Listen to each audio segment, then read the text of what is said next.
আমন্ত্রণ জানাচ্ছি সুপ্রিয় দর্শক, আপনাদের সবাইকে আমাদের নিয়মিত আলোচনা অনুষ্ঠান পিএইচপি অন্যদৃষ্টি যারা নিয়মিত দেখেন তারা নিশ্চয়ই জানেন যে এই অনুষ্ঠানটিতে আমরা সময়ের সাময়িক নানা বিষয় নিয়ে কথা বলে থাকি। এই মুহূর্তে রমজান মাস চলছে, প্রায় শেষ প্রান্তে, আর কদিন পরে ঈদ। মানুষ ব্যাপক উৎসাহ উদ্দীপনার মধ্যে দিয়ে ঈদ উদযাপন করবে, সেই প্রস্তুতি নিচ্ছে। তবে ঈদেরও একটি সামগ্রিক রাজনৈতিক এবং অর্থনৈতিক বাস্তবতা আছে। আমরা এই নিয়ে কথা বলবো। আজকে আমার সঙ্গে দুজন অতিথি আছেন। আমার পাশে জনাব শাফিক ইসলাম, তিনি সাবেক সভাপতি বিসিসিআই এর। আছেন জনাব ইকতেদার আহমদ, তিনি সাবেক বিচারক এবং একসময় মজুরি কমিশনের চেয়ারম্যান ছিলেন। আপনাদের দুজনকেই স্বাগত জানাচ্ছি। শুরুতে শাফিক ইসলাম, আমি একটু ভূমিকাতে যে জিনিসটি বলছিলাম যে ঈদের একটা অর্থনীতি আছে, কেমন চলছে অর্থনীতি, কেমন দেখছেন? আমি বলবো যে এবার একটু বোঝা ডিফিকাল্ট হয়ে যাচ্ছে, কারণ ট্রেডিশনালি আমার কাছে যেটা রিপোর্ট সেটা হলো যে ইকোনমির যদি আপনি দেখেন আপার উপরের স্তরের যে মার্কেটগুলা, মিডিয়াম এন্ড লোয়ার, আমার যত আন্ডারস্ট্যান্ডিং সেটা হলো যে মিডল লেয়ারে যেটা আছে ওইখানের ইকোনমিক অ্যাক্টিভিটিটা মোটামুটি ভালো। কিন্তু উপরের দিকে গত যে ট্রেন্ড যতখানি ছিল ওই ট্রেন্ড অনুযায়ী এই বছর অতখানি ওরকম দেখা যাচ্ছে না। ইনফ্যাক্ট আমি বলবো যে ঢাকার যে অভিজাত এলাকায় যে দোকানগুলা, সেখানে অন্যান্য বারের তুলনায় রিলেটিভলি কম কেনা বেচা। আমি যমুনা পার্ক, ফিউচার পার্ক যে মার্কেটটা, সেটার কথা বলতে পারি, বা এদিকে জাস্ট ইন জেনারেল আর কি। তো এটা হয়তো সামগ্রিক যে অর্থনৈতিক যে পরিস্থিতি, তারই রিফ্লেকশন, সেই পরিস্থিতির একটা হয়তো নিশ্চয়ই একটা রিফ্লেকশন। আর লোয়ার দিকে কি অবস্থা মনে হয়? লোয়ারের দিকে আমি যতদূর আমি আলাপ আলোচনা করে দেখছি সেটা হচ্ছে যে ট্রেন্ডটা হচ্ছে ওকে, মানে আমি ওরকম ভালো, খুব যে এক্সেপশনাল ভালো ওটাও পাইনি, খারাপ সেটাও পাইনি।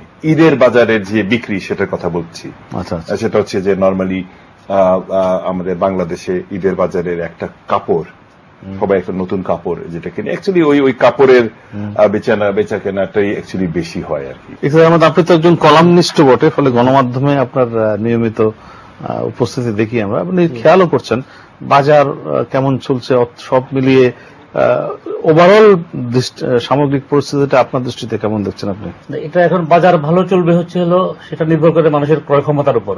কারণ মানুষের ক্রয় ক্ষমতা যদি থাকে, আপনি সেটা একদম নিচের লেভেল বলেন বা মধ্যম লেভেল বলেন বা উপরের লেভেল বলেন, ক্রয় ক্ষমতা যদি ভালো থাকে তাহলে কিন্তু বাজারে বেচা কেনাও ভালো হবে।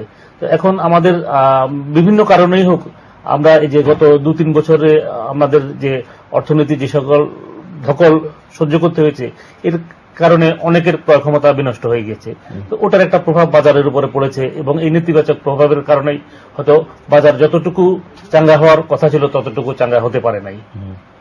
এক্ষেত্রে আপনি তো মজুরি কমিশনের চেয়ারম্যান ছিলেন, যে বৃহৎ জনগোষ্ঠী যেটি আমাদের শ্রমিক শ্রেণী, তাদের ইকোনমিক অবস্থাটা কেমন দেখছেন এখন? এখন আমাদের শ্রমিক শ্রেণী বলতে যাদেরকে আপনি বোঝাচ্ছেন, এটা পোশাক শ্রমিক আছে, কলকারখানায় কর্মরত শ্রমিক আছে, তারপরে রিক্সা চালক যারা, ওরাও কিন্তু এক ধরনের পেশাজীবী, এবং শ্রম দিয়েই কিন্তু তারা তাদের এই মজুরি বা তাদের যে টাকা পয়সা রোজগার করে এবং সে টাকা দিয়ে সে তার জীবন নির্বাহ করে। এমনকি আমাদের যে কৃষিতে যারা আছে, অনেকে হয়তো সকর্মে নিয়োজিত, আবার অনেকে হয়তো অন্যের কৃষি ভূমিতে কাজ করছে। তো এরা সকলেই যে পরিমাণ মজুরি তারা পাচ্ছে, এই মজুরি তাদের জীবনযাপন মান যেটা বা জীবনযাপন ব্যয় নির্বাহের জন্য যথেষ্ট না।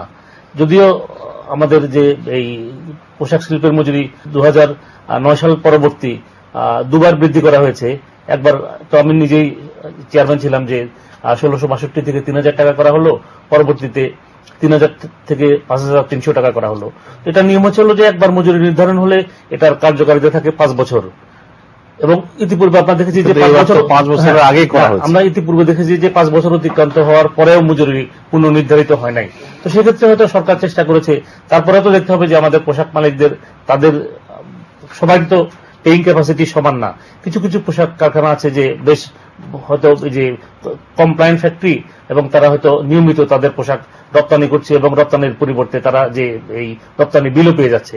কিন্তু যারা সাব কন্ট্রাক্টিং করে, এদের অবস্থা কিন্তু যারা ডাইরেক্ট কন্ট্রাক্ট করে তাদের মতো না। এই কারণে দেখা যাচ্ছে যে আপনার বড় ফ্যাক্টরি যারা, ওরা কখনো তাদের যে এই শ্রমিকদের বেতন ভাতা দিতে গেলে কোনো ধরনের অসুবিধার সম্মুখীন হয় না। যে আমরা যে দেখি যে সবসময় যে ঈদের পূর্বে এই বোনাস নিয়ে বা বেতন ভাতা নিয়ে গার্মেন্টসের এক শ্রেণীর গার্মেন্টসে, সব গার্মেন্টসরা এক শ্রেণীর গার্মেন্টসে দেখা যাচ্ছে যে শ্রমিকদের বিক্ষোভ। তো এটা আগে থেকেই যদি কর্ম পরিকল্পনা না হয় এটা নিরসন কিন্তু সম্ভব। আপনার পাশে একজন পোশাক শিল্পের মালিক বসে আছেন, তারা কিভাবে দেখেন? এখানে একটা ইন্টারেস্টিং জিনিস যে আপনার ঈদের যেটা বললেন, অ্যাকচুয়ালি যে এই ক্রয় ক্ষমতার যে কিছুটা যে আপনার ইরোশন হয়েছে সেটা সত্যি। তবে একটা জিনিস আপনি যদি চিন্তা করেন, ঈদে যে কাপড় কিনে, এটা প্রশ্নটা হচ্ছে এটা কি একটা কি লাক্সারি না নেসেসিটি? এটা কিন্তু খুব ইন্টারেস্টিং। কিন্তু আমরা যে পরিমাণ মূল্যের লেহেঙ্গা বিক্রি হচ্ছে দেখছি, এটাকে তো আর নেসেসিটি বলা যায় না। ওই জায়গাটা কিন্তু কমে গেছে, আমি কিন্তু ওইটাই বলতেছিলাম। এই যে আপনি ওটা দিয়ে কিন্তু দেশের অবস্থা জাজ করতে পারবেন না। যেই হাই প্রাইসে যে লেহেঙ্গা বিক্রি হচ্ছে, যে পেপারে উঠে, ওইটা কিন্তু আপনার 1% একটা পার্সেন্টেজ, 1% না, তারও নিচে। গার্মেন্ট ইন্ডাস্ট্রির যেটা পরিস্থিতি আমি বলবো সেটা হলো যে আমাদের এতদিন আমরা এই গার্মেন্ট ইন্ডাস্ট্রির যে গ্রোথ, দেশের যে অর্থনৈতিক প্রবৃদ্ধি, সব যেভাবে এতদিন ধরে চলে আসতেছিল, এইটা ছিল আমার হিসাবে আমি বলবো যে একটা দেশের, আমি বলবো বাংলাদেশেরও গার্মেন্ট ইন্ডাস্ট্রিরও একটা কার্ভ আছে। কার্ভটা হইতেছে প্রথমে এটা হইতেছে টেক অফ। টেক অফটা হয় একটু স্লো, মানে প্লেনের টেক অফের মতো। ঠিক আপনি প্লেনের টেক অফের মতো চিন্তা করেন, অনেকক্ষণ ধরে এইভাবে যায়, তখন আস্তে আস্তে এইভাবে উঠতে আরম্ভ করে। এই যে উঠার পরে যখন নাকি একটা আপনার হাইটে রেট করে, তখন তারা স্টেবিলাইজ করে। তো এই বাংলাদেশের ইকোনমি এখন এই টেক অফের স্টেজটা যেটা ছিল ওটা টেক অফ করে ফেলছে। এখন টেক অফ করে একটা জায়গায় উপরে উঠতেছে। এখন ইস্যুটা হচ্ছে যে এই যে টেক অফের যখন নাকি টেক অফ করে, তখন কিন্তু খুব এই আপনার প্লেন খুব অনেক ইঞ্জিনটাকে খুব দিয়ে মানে পাওয়ার আপ করে তারপর টেক অফ করে। এই টেক অফটা করতে যখন নাকি একবার টেক অফ করে ফেলে, এই বাংলাদেশ টেক অফ করে ফেলছে, তখন এই মোমেন্টাম বেশ কিছুক্ষণ কন্টিনিউ করে। ইস্যুটা হয় কি, যখন আপনি দেখেন অর্থনীতিতে একটা সাইজ, একটা মোটামুটি টেক অফ এবং এটা একটা বড় সাইজ, বাংলাদেশের অর্থনীতি পৃথিবীতে যতগুলো দেশ আছে সেটার 43rd, এই ইকোনমির সাইজ ইজ 43, 43তম। হ্যাঁ, 43তম। এটা কিন্তু কম কথা না, বিশ্বে প্রায় 200 দেশের মধ্যে 43। আচ্ছা, আপনি দেখেন একটা জিনিস হচ্ছে, আমাদের বাংলাদেশের অর্থনীতির যে রিপোর্ট আমরা করি, আমরা সবাই সব মিলে, অ্যাকচুয়ালি যে আমাদের বিজনেসের যে সাইজ, সেই বিজনেসের সাইজের থেকে কিন্তু রিপোর্টিং কম হয়। এটা আমার মনে হয় আমাদের যে যাকে বলে গ্রে ইকোনমি বা আছে, যে অনেকগুলো দিক আছে যেগুলো আসলে রিপোর্ট হয় না, উল্লেখ হয় না। আপনার এই যদি ওগুলো যদি আপনি চিন্তা করেন, তো বাংলাদেশের ইকোনমি অ্যাকচুয়ালি বিগার দেন 43rd, আরো, যে জন্য আপনার অনেকে এই বাংলাদেশকে এখন তার একটা ইকোনমিক একটা হিসাবের বাইরে অনেক অর্থনীতি আছে বাংলাদেশে। প্রশ্নটা হচ্ছে যে এই এতদিন যে মোমেন্টামে চলছে, এই মোমেন্টামটাকে এখন কন্টিনিউ করতে পারবে কিনা, এইটা হলো একটা বড় প্রশ্ন। এবং আরেকটা জিনিস সেটা হলো যে আমরা যখন এই গার্মেন্ট ইন্ডাস্ট্রি আমরা আরম্ভ করি, তখন সবাই সাইজ ছিল আপনার খুবই ছোট, ক্ষুদ্র আকারের। এখন অনেক গার্মেন্ট ফ্যাক্টরি আছে যাদের আপনার ওয়ার্কারের সংখ্যা কিছু আছে, অল্প কিছু আছে, ধরেন 30,000-এর উপরে, অল্প কিছু, 20 থেকে 30 কিছু আছে, 10 থেকে 20 কিছু আছে, 5 থেকে 10 কিছু আছে, বিভিন্ন ক্যাটাগরি। একটা জায়গা আসে, আমি বলবো ধরেন 5,000-এর উপরে যখন একটা অর্গানাইজেশনের যখন নাকি ওয়ার্কার হয়ে যায়, তখন এটা মোটামুটি একটা জটিল একটা অর্গানাইজেশন হয়ে যায়। সিম্পল ভাবে আপনার একটা টোটাল ম্যানেজমেন্ট স্ট্রাকচার, তারপরে প্ল্যানিং, এগুলো করে খুব বেশি দিন এটা কন্টিনিউ করা যাবে না। এই এখন অনেক আপনার বেশ কিছু সংখ্যক ফ্যাক্টরি হয়ে গেছে, গ্রুপ হয়ে গেছে যাদের 5,000-এর বেশি। এখন প্রশ্নটা হচ্ছে যে এইখান থেকে এই 5,000-এর যারা গ্রুপ, তারা 50,000-এ পৌঁছতে পারবে কিনা। এইটা করার জন্য যদি এখন যে আপনার যারা নাকি এনে বলতেছিলেন, উনি স্টাডি করে, যেহেতু মজুরি কমিশনের চেয়ারম্যান ছিলেন, ফলে উনি ওই বিভিন্ন লেয়ারের শ্রমিক এবং বিভিন্ন তাদের ডিমান্ড ইত্যাদি হয়তো ফলো আপ। হ্যাঁ, আমি সেই জন্য বলছি, ওনার কথার সাথে আমার কথা কিন্তু আমি মিলতেছে। কারণ উনি বলতেছেন যে বড় বড় ফ্যাক্টরি যেগুলো আছে সেগুলো আপনার স্যালারি ট্যালারি দিতে পারতেছে, উনি বলতেছেন। এখন এই যে ফ্যাক্টরিগুলো আস্তে আস্তে বড় হবে, ফিনান্সিয়ালি স্ট্রং হবে, একটা সিস্টেমের মধ্যে আসতে হবে, এইটা পৌঁছতে পারবে কিনা এখন একটুখানি সিচুয়েশন আমার মনে হয় জটিল। তার কারণ হচ্ছে যে এই যে কমপ্লায়েন্স রিকোয়ারমেন্ট ইত্যাদি যেগুলা আসতেছে, এটা একটা সাইড। সেকেন্ড সাইড হইতেছে এতদিন গার্মেন্ট ইন্ডাস্ট্রিতে যেটা সোজা সহজ যত আইটেম করার ছিল এগুলো সব কিন্তু আমরা সব করে ফেলছি। এখন যদি কম্পিটিশনে কেউ নামতে চায়, আসতে চায়, উপরে উঠতে চায়, তার কোয়ালিটি, তার এফিসিয়েন্সি, তার এইগুলা আপনার আস্তে আস্তে বাড়াতে হবে। এই সমস্ত চ্যালেঞ্জগুলো মোকাবেলা করতে হবে। এই চ্যালেঞ্জগুলোর মধ্যে তো আমরা গার্মেন্ট ইন্ডাস্ট্রিতে যারা আছে আমাদের তো প্রত্যেক দিনই একটা একটু শুনে আপনি কি মনে হয় যে সামগ্রিকভাবে পোশাক শিল্পের আপনাদের মজুরি কমিশনে থাকার সময় এই জিনিসগুলো স্টাডি করেছেন, বড় চ্যালেঞ্জটা কি মনে হয়েছে আপনার কাছে? বড় চ্যালেঞ্জ এখন যেটা সেটা হচ্ছে হলো যে আমাদের যে এখন পোশাক কারখানা আছে এর মধ্যে হয়তো সবগুলো তো কমপ্লায়েন্ট ফ্যাক্টরি না, ওইটাই হচ্ছে এখন সবচেয়ে বড় চ্যালেঞ্জ। যে আপনার যদি রপ্তানিটাকে যদি আপনি রপ্তানির যে গতি আছে এই গতিটাকে যদি আপনি যদি বজায় রাখতে চান তাহলে হচ্ছে হলো যে আপনার প্রত্যেকটা ফ্যাক্টরিকে আপনার কমপ্লায়েন্ট ফ্যাক্টরি করতে হবে। তো এখন ওই যে ওদের যে একটা সংগঠন আছে অ্যাকর্ড নাম, এটা তারা আমাদের বিভিন্ন ফ্যাক্টরি ভিজিট করে বলেছে যে 31টা ফ্যাক্টরিকে ওরা বলেছে যে পর্যন্ত বোধহয় নন কমপ্লায়েন্ট বড় ফ্যাক্টরি। তো এর মধ্যে আবার সরকার বোধহয় 11টাকে ক্লিয়ারেন্স দিয়েছে, এখনো 19টা আছে নন কমপ্লায়েন্ট। এগুলো কিন্তু খুব বড় ফ্যাক্টরি।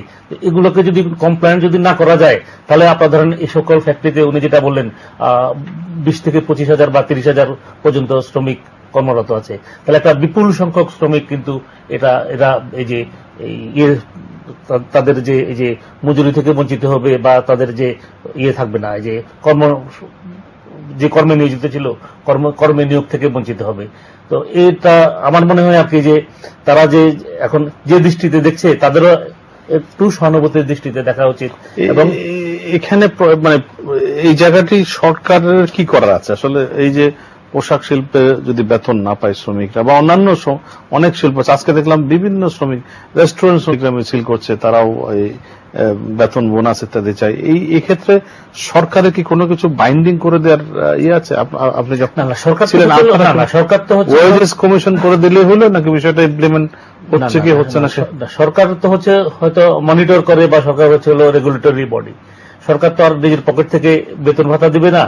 এখন যদি কেউ যদি বেতন ভাতা দিতে যদি অক্ষম যদি হয় সেক্ষেত্রে হয়তো তাকে এই ব্যাংক ঋণটা যেন সে পায় এবং ব্যাংক ঋণ নিয়ে সহজে যাতে শ্রমিকদের বেতন পরিশোধ করতে পারে সে ব্যাপারে হয়তো সরকার তাকে সহায়তা করতে পারে। সরকার তো আর নিজের পকেটের থেকে বা সরকার নিজের টাকা তো একজন ব্যাংকের টাকা দিবে সরকার, ব্যাংক তো তার নিজের ব্যবসা অনুযায়ী টাকা দিবে না, কিন্তু আপনি তো জানেন ব্যাংকের তো এখন টাকা এত টাকা পাহাড় পরিমাণ টাকা পড়ে আছে ব্যাংকে। এটা কিন্তু উল্টা হয়ে গেছে। এখন অ্যাকচুয়ালি আপনার বিনিয়োগের কনজেনিয়াল অ্যাটমসফিয়ার না থাকার কারণে সেভাবে তো বিনিয়োগ হচ্ছে না। এটা একটু শুনে আসছে, আপনার কি মনে হয় বিনিয়োগের কনজেনিয়াল কিভাবে করা যায়? না, এখানে আমি একটু আসতেছি আপনার কথাটায়। একটু আগে আমি একটা কথা বলি। এই যে আপনি বললেন রেস্টুরেন্ট কর্মচারী সমিতি, এই যে রিসেন্টলি আপনি যদি দেখেন সারা পৃথিবীতে যেগুলা আপনার অভ্যুত্থান যেগুলো হচ্ছে, ওই অভ্যুত্থান কিন্তু পলিটিক্যাল পার্টি অভ্যুত্থান করতেছে না, সেটা হইতেছে আপনার অর্থনৈতিক কারণে।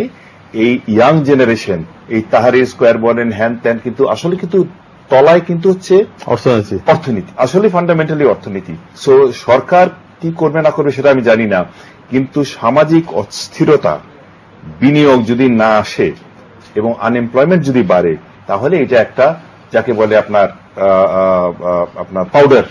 পাউডার কেক আর কি, যেটা যে কোনো বিস্ফোরণ একটা মুখী একটা পরিস্থিতি আছে আর কি। এখন আমাদের এই যে সবাই দেখতেছে সব পেপারে, সরকার থেকেও বলতেছে, অন্য অর্থনীতিবিদরাও বলতেছে, আমরাও দেখতেছি, আমরা নিজেরাই তো দেখতেছি, আমরা ব্যবসায় আছি, হচ্ছে না, বিনিয়োগ হচ্ছে না। বিনিয়োগ না হওয়ার কারণ হচ্ছে আপনি দেখেন বাইরে থেকে দেখলে কিন্তু সব বোঝা যায় সব নর্মাল, সব ঠিকঠাক আছে, এভরিথিং ওকে, কিন্তু কোথায় যেন কিন্তু আছে। কনফিডেন্স সবচেয়ে বড় মানে একটা ওয়ার্ড কিন্তু ব্যবসায়ীদের জন্য হলো, একটা ওয়ার্ড হচ্ছে কনফিডেন্স। এখন কনফিডেন্স কিসের উপর থাকতে হবে? কনফিডেন্স থাকতে হবে একটা হইতেছে দেশে আইনের শাসন, সেকেন্ড হইতেছে আপনার ল অ্যান্ড অর্ডার, জুডিশিয়ারি, এগুলো ভেরি ইম্পর্টেন্ট। আরেকটা হচ্ছে যে ভবিষ্যতে পলিটিক্যাল স্টেবিলিটিটা হবে কিনা। তো এখন আমি বলবো যে কারণেই হোক দেশের লোকাল এবং ফরেন ইনভেস্টমেন্ট দুটাই কিন্তু আপনার যা হওয়া দরকার, খুবই দরকার, সেই অনুযায়ী হচ্ছে না। এবং এটার এফেক্টগুলা কিন্তু এই হয়, মানে এটার এখন যেই আপনার ইনভেস্টমেন্ট যে কমতি, এটার এফেক্ট কিন্তু হতেই হবে। কারণ এই সময়টার জন্য পপুলেশনও বাড়ছে, পপুলেশনের চাহিদাও কিন্তু বেড়ে গেছে, অর্থনীতিও এই সময় ডিমান্ড তৈরি। এই গ্যাপটা কিন্তু যখন নাকি আপনার চলে আসবে, তখন আমার মনে হয় সোশ্যাল প্রেশার গুলা বাড়বে। আপনার কি মনে হয়? যে এটা তো উনি যথার্থই বলেছে যে ইনভেস্টমেন্ট যদি আপনারা যদি না হয়, তাহলে তো আপনার যে দারিদ্র্য বিমোচন হবে না, এমপ্লয়মেন্ট জেনারেশন হবে না। এখন আপনি যদি আপনার অর্থনীতিকে এগিয়ে নিতে চান এবং আপনি যদি একটা দেশে যদি স্থিতিশীলতা বজায় রাখতে চান, তাহলে এটার পূর্ব শর্ত হলো যে আপনাকে দারিদ্র্য বিমোচন করতে হবে এবং আপনার কর্মসংস্থান সৃষ্টি করতে হবে। গভর্নেন্স তো আছেই। আপনার যদি দারিদ্র্য যদি বিমোচন হয়, কর্মসংস্থান যদি হয়, কেউ কিন্তু নিজের খেয়ে কেউ মাঠে নামবে না এই আন্দোলন করার জন্য। আপনাদের যে গভর্নেন্স বা যে স্টেবিলিটি, এটা আপনার যে কোনো দেশে আপনি দেখেন, যদি মানুষ যদি খেয়ে পড়ে যদি সুখে থাকে, ওই দেশে তো আন্দোলন হয় না। আন্দোলন কখন হয়? যখন মানুষের যে বেসিক নিড যেটা বা বেসিক নেসেসিটি সেটা যদি ফুলফিল যদি না হয়, তখনই মানুষ কিন্তু এই অভ্যুত্থানের দিকে বা আন্দোলনের দিকে ধাবিত হয়। আপনার যে মধ্যপ্রাচ্যে যে সম্প্রতি যে সকল অর্থনীতি একটা কথা আমি বলি, যেটা আমার মনে হয় খুব রিলেভেন্ট, সেটা হচ্ছে আমাদের অর্থনীতি যে যখন বড় হয়, এই যে বড় বড় ব্যবসা প্রতিষ্ঠান বড় হয়, ব্যবসার যে এনভায়রনমেন্ট সেটাও কিন্তু সফিস্টিকেটেড হয়ে যাচ্ছে। আপনার প্রত্যেকটা ব্যবসার আপনার কোয়ালিটি ভালোইতে হবে, এফিসিয়েন্সি বাড়াইতে হবে ইত্যাদি। বিজনেস এনভায়রনমেন্ট যখন সফিস্টিকেটেড হয়, এটার যে রেগুলেটরি এনভায়রনমেন্ট, ওটারও কিন্তু সফিস্টিকেশন দরকার হয়, কিন্তু সেটা তো নাই। রেগুলেটরি উল্টা হয়েছে।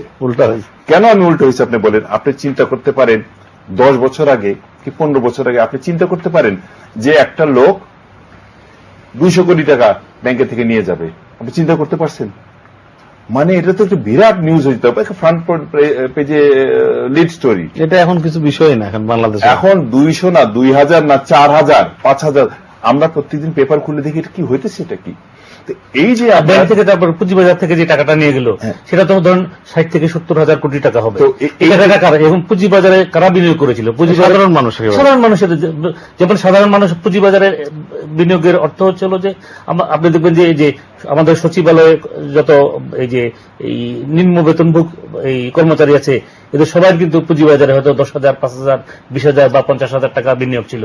এই 2010 সালে যে ধস নামলো, এই ধসের ফলে সবাই কিন্তু তার যার যতটুকু বিনিয়োগ ছিল, 10,000 টাকা বিনিয়োগ থাকলে তার সেটা 1,000 টাকা হয়ে গেছে। যার 1 লক্ষ টাকা বিনিয়োগ ছিল, সেটা হয়তো 5,000 টাকা হয়ে গেছে। সবাই তো সর্বশান্ত হয়ে গিয়েছে। তো এটার ব্যাপারে আমার মনে হয় এর আগেও আমরা দেখেছি যে 1996 সালে পুঁজিবাজারে একবার ধস নেমেছিল, এবং তখনও এই যে আমাদের এই যে গভর্নেন্স তখনও আমরা দেখেছি যে একটা তদন্ত হয়েছে, এবং তদন্ত পরিবর্তে দেখা গেছে যে যারা তার বিরুদ্ধে তো কোনো ব্যবস্থা এবারও তো সবচেয়ে এবার গভর্নেন্সের কথা বলছেন যে এখন যে আপনি এই যে ঈদের সময় একটা ট্রেনের টিকিট পাবেন, তারও তো কোনো নিশ্চয়তা নেই। এখানে তো আপনার পেপারের টিকিট, প্লেনের টিকিট, মানে ট্রেনের টিকিট, বাসের টিকিট, লঞ্চের টিকিট, তো এইগুলা তো গেছে। আমি একটু বলি গভর্নেন্সের কতগুলা আপনার খুব ইন্টারেস্টিং। কয়েকদিন আগে একটা রিপোর্ট বের হয়েছে যে পৃথিবীর মধ্যে ইয়াবার বড় মার্কেট এখন হয়েছে বাংলাদেশ। আপনি চিন্তা করতে পারেন যেখানে নাকি ইয়াবা মানে এটা খুব একটা এটার যে লক্ষণটা সেটা বলতেছিল যে কোনো এক জায়গা কোনো একটা দেশ থেকে এটা সাপ্লাই দেওয়া হচ্ছে এবং এটা একটা বড় একটা মার্কেট। তো আমি ইয়াবার কথাটা কেন আনতেছি সেটা হচ্ছে যে আমাদের ভবিষ্যৎটা হচ্ছে যে আমাদের যে যুব ইয়াং জেনারেশন এই যে ইয়াবার ছবলে চলে যাচ্ছে, এবং এটা কিন্তু আবার গভর্নেন্সের সাথে রিলেটেড। আরেকটা জিনিস আপনি দেখেন, আপনি কি মনে আছে 10 বছর আগে চিন্তা করতে পারছেন যে এয়ারপোর্টে 1 মণ সোনা ধরা পড়বে? চিন্তা করা যায় না। এখন প্রতিদিনই তো মন ধরা পড়ছে। প্রথম দিন যখন ধরা পড়লো তখন ছিল ফ্রন্ট পেজে, এখন আপনি তৃতীয় পৃষ্ঠায় চতুর্থ পৃষ্ঠায় দেখবেন প্রতিদিন ধরা পড়ছে, যে কারণে এটি আর কোনো আলোচনার বিষয় না। এটা আলোচনা বিষয় না। তো এইখানে আপনার এই গভর্নেন্স এইগুলা কিন্তু আমরা মানুষ কিন্তু খেয়াল করতেছে। আমাদের আসলে ঘুরে ফিরে আমার রাজনীতির মধ্যেই আসতে হয় আলোচনার। আমাদের দেখা গেছে বাঙালির স্বভাবের মধ্যে এটি একটি বড় বিষয়। আমরা একটু শেষ করব সময় শেষের দিকে। একটি বড় বিষয় হচ্ছে সামনে ঈদের পরে একটি আন্দোলন হবে, এরকম একটা বেশ দুই পক্ষেরই মনে হচ্ছে একটা প্রস্তুতি চলছে, সরকার বিরোধী দল। আপনার কি মনে হয় যে আমরা কি আবার একটি বড় ধরনের আন্দোলনের পরিস্থিতির মধ্যে পড়তে যাচ্ছে? এখন একটা জিনিস আপনাকে দেখতে হবে যে আমাদের যে এই গত 5ই জানুয়ারি যে নির্বাচনটা হয়েছে, এই নির্বাচনটা আমাদের যে অভ্যন্তরীণ ভাবে বা আন্তর্জাতিক ভাবে এই নির্বাচনটা গ্রহণযোগ্য হয়নি। তো সেজন্য একটা গ্রহণযোগ্য নির্বাচন, এটা আমাদের যে এই যে দেশের যে সচেতন যে জনমানুষ আছে তারা কিন্তু চাচ্ছে যে একটা গ্রহণযোগ্য নির্বাচন হোক। এখন সরকারের পক্ষ থেকে যদিও বলা হচ্ছে যে, বা আমাদের এই যে ইয়ে থেকে যে 153 জন যারা বিনা প্রতিদ্বন্দ্বিতা নির্বাচিত হয়েছেন, সেই নির্বাচনটাকে বলেছে যে এটা মানে বৈধভাবে হয়েছে, অবৈধ হয় নাই। তো এটা সরকার, আমরা দেখেছি যে সরকার সর্বতভাবে চেষ্টা করবে, এবং আমাদের দেশের প্রেক্ষিতে আমরা অতীতেও দেখেছি যখন যারা ক্ষমতায় থাকে এরা কিন্তু ক্ষমতা থেকে যেতে চায় না। কিন্তু আপনাকে একটা জিনিস স্বীকার করতে হবে যে জনমত তো এটা উঠানামা করে। কিন্তু এই জনমতকে নিয়ে একটা আন্দোলন হবে সামনে। আপনি বিএনপি ধরেন গত প্রায় ঈদের এই রমজানের পুরো সময়টা ধরে বলছে তারা একটা ব্যাপক আন্দোলনের দিকে যাবে। আপনি কি মনে করছেন আরেকটা আন্দোলন হবে সামনে খুব শিগগিরই? সেটা নির্ভর করবে হলো যে মানুষকে কিভাবে তারা পাবলিক মোবিলাইজেশনের উপরে নির্ভর করে। যদি জনগণ যদি স্বতঃস্ফূর্তভাবে যদি সাড়া দেয়, জনগণ যদি অংশগ্রহণ করে, অবশ্যই আন্দোলন সফল হবে। কিন্তু আমাদের দেশে দেখা যাচ্ছে যে জনগণের অংশগ্রহণের পথে যদি রিপ্রেসিভ মেজার, যেটা এখন রিপ্রেসিভ মেজার যদি না হয় তাহলে হয়তো মানুষ ওইভাবে সাড়া দিতে সাহস করবে না। আপনার কি অ্যানালাইসিস? আপনি নিজেও এ নিয়ে অনেক বিশ্লেষণ আছে। আমি বলবো যে যেটা জনগণ যেটা চাচ্ছে, আমার যেটা মনে হয় সেটা হচ্ছে তারা গুড গভর্নেন্স চায়, এবং যদি বিএনপি এইটা জনমতকে আনতে পারবে কিনা এটা অনেকগুলো ফ্যাক্টরের উপর নির্ভর করে। একটা ফ্যাক্টর কিন্তু আছে যে বিএনপি যদি জনগণকে দেখাতে পারে যে তাদের অল্টারনেটিভ, তারা একটা অল্টারনেটিভ, একটা সেন্সেবল গভর্নমেন্ট আনবে, তাদের ভিশন আছে তাদের সামনে, যেটা নাকি আমরা এই দেশ কোথায় যাচ্ছে আমরা কিন্তু জানি না, ভিশনলেস। এখন মনে হচ্ছে ভিশনলেস, ডাইরেকশনলেস। এটা এই কিন্তু একটা, যে জন্য কিন্তু ইনভেস্টমেন্ট হয় না। যদি একটা man power planning, infrastructure planning, financial planning, এই পুরা ভিশন যদি একটা পরিষ্কার থাকতো, এবং ওই পরিষ্কারের সাথে আপনি আমরা সবাই মিলে ছোটখাটো ভাবে দেখতাম হ্যাঁ আমাদের দেশ এইদিকে যাচ্ছে, এই আইডেন্টিফিকেশনটা নাই। যেহেতু এই নির্বাচনটা প্রশ্নবিদ্ধ হয়েছে বলেই কিন্তু মানুষের মধ্যে ওই কনফিডেন্সটা আসতেছে। আপনি কি মনে হচ্ছেন এখন আমরা একটা আনসার্টেন মধ্যে আছি? আমরা ভীষণ আনসার্টেনিটির মধ্যে আছি, এবং বিএনপি এমনকি আমরা এই ঈদটা করবো কি এই আনসার্টেনিটি নিয়ে? আমরা তো আমাদের কিন্তু এইটা খুব একেবারে যে সহজ 2-1 দিনের মধ্যে চলে যাবে, যতক্ষণ পর্যন্ত আবার একটা সবার কাছে গ্রহণযোগ্য একটা নির্বাচন না হবে ততক্ষণ পর্যন্ত আমার মনে হয়। এটা শুনেন, এটা জিনিসটা হচ্ছে কি, আপনার গুড গভর্নেন্স কিভাবে হবে? যে কোনো জিনিসে আপনার কম্পিটিশন দরকার, তাই না? আপনি বলেন যে এই যে আমি একটা জিনিস কিনবো, টুথপেস্ট কিনবো বা কাপড় কিনবো বা জুতা কিনবো, তার মানে ভালো দোকানে আপনি যেতে চান। আর কম্পিটিশন যখন হয় তখন তারা নিজেরা ভাবে যে না, আমি যদি ঠিক মতো না পারফর্ম করি তাহলে আমার কম্পিটিটর নিয়ে যাবে। এখন আমাদের মেম্বার অফ দ্য পার্লামেন্ট, তার কম্পিটিশন নাই। হবে কিনা মানুষের মধ্যে একদল বলছে আন্দোলন হবে, সংগ্রাম হবে, খুবই জোরালো আন্দোলন হবে না। যেটা বিএনপির পক্ষ থেকে যেটা বলা হচ্ছে, ঈদের আগে তো আন্দোলনের কথা বলা হয় নাই, ঈদের পরে মানুষের মধ্যে মানুষ ঈদ করে বাড়ি ফিরবে সেই সংখ্যাটি নিয়ে না। ঈদ করে বাড়ি ফিরবে ঠিকই, ঈদ করার জন্য বাড়ি যাবে, বাড়ি থেকে আসবে। আর আন্দোলন তো আর এটা তো আন্দোলন ধাপে ধাপে আন্দোলনকে একটা পর্যায়ে নিয়ে যেতে হয়। আন্দোলন তো আর পট করে হয় না, রাতারাতি হয় না। এটা ওরা হয়তো বা বিএনপি হয়তো ওভাবেই পরিকল্পনা নিচ্ছে, ধাপে ধাপে এটাকে নিয়ে তারা চাচ্ছে হয়তো আগামী নভেম্বর, ডিসেম্বর বা জানুয়ারিতে একটা চূড়ান্ত। এক লাইনে যদি বলেন, আপনি কি কোন রকম একটা সমঝোতায় আশাবাদী হবে কিছু একটা? এই মুহূর্তে আমি কিন্তু কিছু দেখতেছি না এই মুহূর্তে। কিন্তু একটা জিনিস আছে, বাংলাদেশ একটা দেশ সবসময় কিন্তু এই উপমহাদেশের সব রেভলিউশনের উৎপাতই কিন্তু এই বাংলাদেশ। এখান থেকে আবার সম্ভাবনা এখানেই লুকিয়ে থাকে। এখানেই। আমরা আশা করি সুপ্রিয় দর্শক সেই সম্ভাবনার মধ্য দিয়ে দেশটি অগ্রসর হবে। অর্থনীতি এবং সব মিলে যেটি বলা এক ধরনের আনসার্টেনিটি এবং বিনিয়োগটিও কখনো হয় না যদি জানে মানুষ সেই এক ধরনের অনিশ্চয়তা থাকে। নিশ্চয়তা পেলেই মানুষ একটা অর্থনৈতিক পুরো পরিকল্পনা নিয়ে অগ্রসর হয়। ঈদ সামনে এবং সামনে মানুষ হয়তো ভাবছে যে ঈদের পরে খুব সহসা না হলো একটা এক ধরনের আন্দোলনমুখী পরিবেশের দিকে বাংলাদেশ আবার যাবে। সেটি কিরকম ভাবে হবে সেটা এই মুহূর্তে বলা আমাদের জন্য মুশকিল। দেখা যাবে ভবিষ্যৎ কর্মসূচি নিয়ে। জনাব সাইফুল ইসলাম এবং ইফতেখার আহমেদ দুজনকে ধন্যবাদ জানাচ্ছি আজকের আলোচনা শোনার জন্য। দর্শক আপনাদেরকে অনেক ধন্যবাদ জানাচ্ছি অনুষ্ঠানটি দেখার জন্য। আপনাদের সবার জন্য হলো শুভকামনা। ভালো থাকুন সবাই।